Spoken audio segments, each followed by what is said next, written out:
കപ്പിനും ചുണ്ടിനും ഇടയ്ക്ക് ചായ താഴെ പോയി, അല്ലെങ്കിൽ കോഫി താഴെ പോയി, അല്ലെങ്കിൽ ജ്യൂസ് താഴെ പോയി. ഇതാണ് സുരേന്ദ്രൻ്റെ മഞ്ചേശ്വരത്തെ അവസ്ഥ. ഒരു പ്രാവശ്യം ഉപതെരഞ്ഞെടുപ്പിന് 110 വോട്ടുകൾക്കാണ് അദ്ദേഹം തോറ്റത്. 110 വോട്ടുകൾക്കാണ് തോറ്റത്. ചെറിയ വോട്ടിനാണ് തോറ്റത്. അന്ന് 110 വോട്ട് അബ്ദുൾ റസാഖിനോട് 2016 110 വോട്ടിനാണ് തോറ്റത്. എന്നാൽ 2021 MKP അഷ്റഫിനോടൊപ്പം ഏകദേശം ഒരു 4000 അല്ല 700 വോട്ടുകൾക്ക് തോറ്റു. 700-800 വോട്ടുകൾക്ക് തോറ്റു. എന്തായാലും 1000-ന് താഴെ വോട്ടുകൾക്കാണ് മഞ്ചേശ്വരത്ത് 2 പ്രാവശ്യവും സുരേന്ദ്രൻ തോറ്റിരിക്കുന്നത്. പക്ഷേ സുരേന്ദ്രന് ഒരു ചെറിയ പ്രശ്നം പറ്റിയത്, പിന്നെ തോറ്റതിന് ശേഷം അങ്ങോട്ട് വളരെ സീരിയസ് ആയിട്ട് ആ മണ്ഡലം നോക്കിയില്ല. വട്ടിയൂർക്കാവിൽ നിൽക്കാം, കോന്നി നിൽക്കാം എന്നൊക്കെ പറഞ്ഞ് ഇങ്ങനെ ഹിന്ദു മുന്നേറ്റമുള്ള സ്ഥലങ്ങളിലേക്ക് പുള്ളി ഒന്ന് കോൺസെൻട്രേറ്റ് ചെയ്തു. പക്ഷെ അവസാനം അമിത്ഷാ ചെവിക്ക് പിടിച്ച് പറഞ്ഞു, കെ സുരേന്ദ്രനെയും ശോഭാ സുരേന്ദ്രനെയും ഡൽഹിക്ക് വിളിപ്പിച്ചു അമിത്ഷാ. ഓരോരുത്തരായിട്ട് കണ്ടു. ശോഭാ സുരേന്ദ്രൻ എന്ന് പറഞ്ഞു, ആലപ്പുഴയിൽ നിന്ന് പെട്ടിയും കിടക്കെടുത്തോ നേരെ പാലക്കാട്ടോട്ട് വിട്ടോളാൻ പറഞ്ഞു. അതുപോലെ സുരേന്ദ്രനോട് പറഞ്ഞു, വട്ടിയൂർക്കാവിൽ നിന്ന് കിടക്കയും ബെഡും ഒക്കെ എടുത്തോ, എല്ലാം എടുത്തോ, തലാണിയൊക്കെ എടുത്തോണം, പില്ലൊക്കെ നേരെ മഞ്ചേശ്വരത്ത് വിട്ടോളാൻ പറഞ്ഞു. അങ്ങനെയാണ് മഞ്ചേശ്വരത്തേക്ക് ആര് വിട്ടത്? നമ്മുടെ സുരേന്ദ്രൻ വിട്ടത്.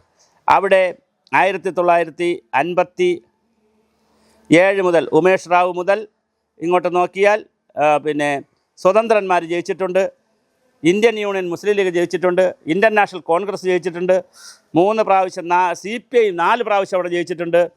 ലീഗ് CPI ജയിച്ചതിന് ശേഷം ലീഗ് വീണ്ടും ജയിച്ചിട്ടുണ്ട്. അതിനുശേഷം വളരെ അടുത്തായിട്ട് തന്നെ 2006 CPI ജയിച്ചിട്ടുണ്ട്. പിന്നെ അതിനുശേഷം ലീഗാണ് ഇങ്ങനെ തുടർച്ചയായി ജയിച്ചുകൊണ്ടിരിക്കുന്നത്. ഇപ്പോൾ ജയിച്ചിരിക്കുന്നത് AKM അഷ്റഫാണ്. AKM അഷ്റഫ് തന്നെയാണ് ഇപ്രാവശ്യം മത്സരിക്കുന്നത്. സുരേന്ദ്രനും അഷ്റഫും ഒരു VV രമേശാണ് പിന്നെ മത്സരിക്കുന്ന ഒരു സ്ഥാനാർത്ഥി. അവിടെ ശരിക്കും പറഞ്ഞാൽ മഞ്ചേശ്വരം, വോർക്കാടി, മീഞ്ച, വൈവളിക, മംഗൽപ്പാടി, കുമ്പള, പുത്തികൈ, മഹജെ പഞ്ചായത്തുകളാണ്. എല്ലാം കേട്ടാൽ നല്ല രസങ്ങളുടെ പേരുകളാണ്. ഈ പഞ്ചായത്തുകളാണ് ഉള്ളത്. അവിടെ കൊങ്ങണിക്കാർ കുറച്ച് പേരുണ്ട്, മുസ്ലിങ്ങൾ കുറച്ച് പേരുണ്ട്, മലബാറിലെ മംഗലാപുരത്തുള്ള കർണാടക മുസ്ലിങ്ങൾ കുറച്ച് പേരുണ്ട്, തുളു പറയുന്ന കുറച്ച് ആളുകളുണ്ട്, മലയാളികളുണ്ട്. മുസ്ലിം ഭൂരിപക്ഷമാണ്. പക്ഷേ മുസ്ലിം ഭൂരിപക്ഷമാണെങ്കിലും അത് കേരളത്തിലെ BJP വിരുദ്ധരായി നിൽക്കുന്ന മുസ്ലിം അല്ല. അതാണ് അവിടുത്തെ ഒരു പ്രത്യേകത. അതുകൊണ്ട് അവിടെ പല പ്രാവശ്യവും ഹിന്ദുക്കളായി നിന്നിട്ടുള്ള ആളുകൾ നല്ല വോട്ട് പിടിച്ചിട്ടുണ്ട്. ഇതിനു മുമ്പും നാരായണ ഭട്ട് അവിടെ മത്സരിച്ചിട്ടുണ്ട്. രവീശ തന്ത്രി കുണ്ടാർ എന്ന് പറയുന്ന തന്ത്രി തന്നെ മത്സരിച്ചിട്ടുണ്ട് അവിടെ. അപ്പോഴും നല്ല വോട്ട് അദ്ദേഹത്തിന് പിടിക്കാൻ കഴിഞ്ഞിട്ടുണ്ട്.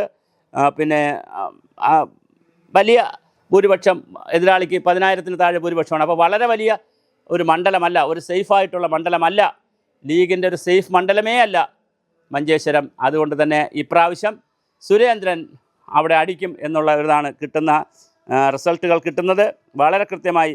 അതുപോലെ തന്നെ PV അബ്ദുൾ റസാഖ് 2 പ്രാവശ്യം അവിടെ ജയിച്ചിട്ടുണ്ട്. കുഞ്ഞമ്പു CPIയുടെ CH കുഞ്ഞമ്പു അവിടെ ജയിച്ച സ്ഥലമാണ്. അങ്ങനെ വ്യത്യസ്ത ആളുകൾ ജയിച്ചിട്ടുള്ള വളരെ മനോഹരമായിട്ടുള്ള ഒരു സ്ഥലമാണ് മഞ്ചേശ്വരം. അതുപോലെ തന്നെ ചേർക്കള അബ്ദുള്ള അവിടെ നിന്ന് ജയിക്കുകയും ചേർക്കള അബ്ദുള്ള ജയിക്കുകയും മന്ത്രിയാവുകയും ചെയ്തിട്ടുള്ളൊരു പ്രദേശമാണ്. അതുപോലെ തന്നെ വളരെ പ്രധാനപ്പെട്ട പല നേതാക്കളും അവിടെ നിന്ന് ജയിച്ചിട്ടുണ്ട്. മഞ്ചേശ്വരത്തുനിന്ന് 2006 CH കുഞ്ഞമ്പുവും ചേർക്കള അബ്ദുള്ളയും കൂടി മത്സരിച്ച കാലഘട്ടമുണ്ട്. അപ്പോൾ വളരെ രസകരമായിട്ടുള്ള ഒരു മണ്ഡലമാണ് അവിടെ. പിന്നെ 2001 ചേർക്കള അബ്ദുള്ള അവിടെ ജയിച്ചത്. അദ്ദേഹം പഞ്ചായത്ത് മന്ത്രിയായിരുന്നു. അദ്ദേഹം പഞ്ചായത്ത് മന്ത്രിയായിരുന്നപ്പോൾ CP ജോൺ, AK ആൻ്റണിയാണ് മുഖ്യമന്ത്രി. CP ജോൺ അന്ന് പ്ലാനിംഗ് ബോർഡ് മെമ്പറാണ്. അപ്പോൾ പ്ലാനിംഗ് ബോർഡ് മെമ്പറായി CP ജോൺ അന്ന് ഈ ജലസംരക്ഷണ പ്രവർത്തനത്തിനൊക്കെ, ഇന്നിപ്പോൾ ജലദിനമായിട്ട് ഞാനത് ഓർക്കുകയാണ്, കേരളത്തിൽ ഈ കാട്ടാക്കട IB സതീഷൊക്കെ തള്ളിമറിക്കും പോലൊന്നുമല്ല, കേരളത്തിൽ ആദ്യമായി 2 കോടി മഴക്കുഴി എടുക്കണമെന്ന് പറഞ്ഞ് മലപ്പുറം ജില്ലയിൽ മഴക്കുഴി എടുക്കുന്നതിൻ്റെ ക്യാമ്പയിൻ നടത്തുകയും തൃശ്ശൂർ കിലയിൽ വെച്ച് എല്ലാ പഞ്ചായത്ത് പ്രസിഡന്റുമാർക്കും പഞ്ചായത്ത് മെമ്പർമാർക്കും പഞ്ചായത്ത് സെക്രട്ടറിമാർക്കും കൃഷി ഓഫീസർമാർക്കും ക്ലാസ് എടുത്തു കൊടുക്കുകയും മണ്ണ് ജലം ജൈവസമ്പത്ത് രാമുഹം എന്ന പേരിലൊരു പുസ്തകം ഞാൻ പേഴ്സണലായിട്ട് പങ്കെടുത്തുകൊണ്ടാണ് പറയുന്നത്, ഞാൻ തന്നെ എഴുതിയ പുസ്തകവും ആയിരക്കണക്കിന് പേരെ പരിശീലിപ്പിക്കുകയും കേരളമാകെ പരിശീലനം നടത്തി. ഞാൻ റെയിൻ വാട്ടർ ഹാർവെസ്റ്റിങ്ങിൻ്റെയും അതുപോലെ വാട്ടർ റിസോഴ്സ് ഡിപ്പാർട്ട്മെൻറ്റിൽ പിന്നെ റെയിൻ വാട്ടർ ഹാർവെസ്റ്റിങ്ങിൻ്റെ സ്റ്റേറ്റ് മാനേജറാണ്. പിന്നെ ഞാൻ ഡയറക്ടറൊക്കെ ആയി. ആ സമയത്ത് നടത്തിയ ക്യാമ്പയിനിൽ ചേർക്കള അബ്ദുള്ളയായിരുന്നു മന്ത്രി. അതുകൊണ്ടാണ് അത് പറയുന്നത്. 2001, 2002, 2003 കാലഘട്ടത്തിൽ കേരളത്തിൽ നല്ല ജലക്ഷാമമുള്ള സമയത്ത് തമിഴ്നാടിനെ മാതൃകയാക്കിക്കൊണ്ട് എസ്.എം. വിജയാനന്ദ് അന്ന് പ്ലാനിംഗ് സെക്രട്ടറി ആയിരിക്കുന്ന സമയമാണ്. AK ആൻ്റണിയാണ് മുഖ്യമന്ത്രി. അന്ന് തിരുവനന്തപുരം ജില്ലയിൽ കാട്ടാക്കട മണ്ഡലത്തിൽ തന്നെ ആമച്ചൽ മാതൃകാ നിർത്തണ പദ്ധതി എടുത്തിരുന്നു. അതിൻ്റെ ആളുകൾ ഇപ്പോൾ അവിടെ ജീവിച്ചിരിപ്പുണ്ട്. അങ്ങനെ ആമച്ചൽ പദ്ധതി എടുത്ത 2001-ലും 2004-ലും കേരളം മുഴുവൻ ജലസംരക്ഷണ പദ്ധതി എടുത്ത സ്ഥലത്താണ് പിന്നെ 2016-ൽ IB സതീഷ് ഈ പരിപാടിയൊക്കെ നടത്തിയത്. പക്ഷേ IB സതീഷ് പറയുന്നത് അങ്ങനെയൊന്നുമല്ല, അതൊക്കെ ചുമ്മാ ഉടായ്പ ഈ തള്ളി മറിക്കുന്നതാണ്. അതിലൊന്നും കാര്യമൊന്നുമില്ല. അത് പിന്നെ നമ്മുടെ ഒരു സബ്ജക്റ്റ് അല്ലാത്തതുകൊണ്ട് ഞാൻ സാന്ദർഭികമായിട്ട് ഇത് ചേർക്കള അബ്ദുള്ള പറഞ്ഞത് കൊണ്ട് പറഞ്ഞതാണ്. കാര്യം ഞാനിപ്പോൾ പറഞ്ഞാലും ഇല്ലെങ്കിൽ ഇതൊക്കെ ചരിത്രത്തിൽ കിടക്കും, നാളത്തെ പിള്ളേർ തോണ്ടിയെടുക്കും. അതുകൊണ്ടാണ് ഞാൻ സൂചിപ്പിച്ചത്. അപ്പോൾ എന്തായാലും മഞ്ചേശ്വരത്ത് വളരെ കൃത്യമായി ആര് ജയിക്കാനുള്ള സാധ്യതയാണ് കാണുന്നത്? സുരേന്ദ്രൻ്റെ സാധ്യത വളരെ വലുതാണ്. അപ്പോഴും ലീഗിന് ഇപ്പോൾ കിട്ടിയിരിക്കുന്ന അപ്രമാദിത്വവും ആൻറ്റി ഇൻകംബൻസ് ഭരണവിരുദ്ധ വികാരം സ്ട്രോങ് ആയി നിൽക്കുന്നതും വളരെ പ്രധാനപ്പെട്ട ഒരു ഘടകമായി ലീഗിൻ്റെ അഷ്റഫിനുമുണ്ട്.